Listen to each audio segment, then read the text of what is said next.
was really unsettled by this, joined a group of peers involved in combating race hate.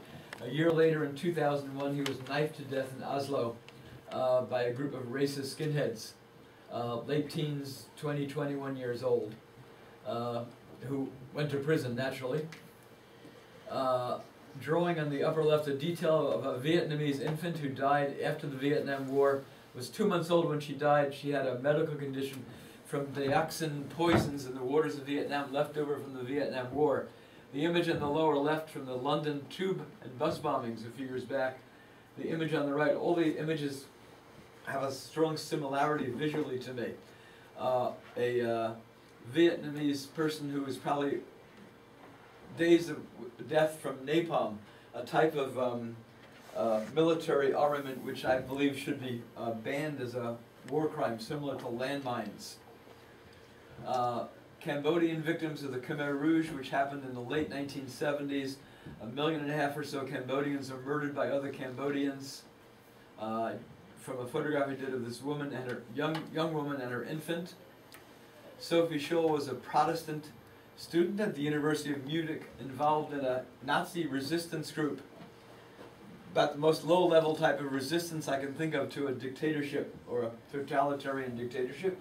They made leaflets, and they leafleted buildings at the campus of the University of Munich. For doing this, they were, she and her brother, other students, one in particular, one friend of theirs, the three of them were tried, convicted of treason. They were guillotined by the Nazi regime. Life-size, slightly larger than life-size drawing I did at Warsaw Ghetto. In recent years, I've bounced back between doing works in the Companion and from the Under the Wings of God Holocaust series. The first mosaic work I did, mosaic and drawing. This is a Nazi officer had put a section of the Torah, some Christians call the Old Testament, cut it out of a Hebrew Bible, Jewish Bible, and had it in his foot as an orthotic insert. And I saw it in a book photo from a town in Hungary, old Jewish man holding it at the time, and I drew that over there.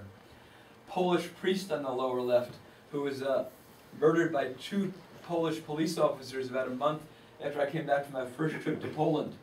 On the upper right, a Chilean singer-songwriter, folk guitarist involved in theater work.